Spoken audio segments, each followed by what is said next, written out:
ବାପାଙ୍କ ସାଙ୍ଗେ ଯୁକ୍ତି ତର୍କ କଲେ ଆଉ ଟିକେ ଅଧିକା ବଡ଼ ପାଟିରେ କଥାବାର୍ତ୍ତା କରିବାରୁ ମୁଁ ତାଙ୍କୁ କହିଲି ଏମିତି କଥାବାର୍ତ୍ତା କରନ୍ତୁନି।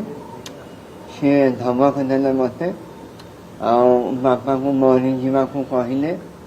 ତାପରେ ମୋତେ ଧକ୍କା ଦେଲେ। ମୋ ସ୍ତ୍ରୀ ଯେମିତି ଆସିଲା ମୋ ସ୍ତ୍ରୀକୁ ବାଡ଼େଇବାକୁ ହାତ ଉଠେଇଲେ। ମୋ ସାନ ଭାଇ ଦୌଡ଼ିକି ଆସିଲା।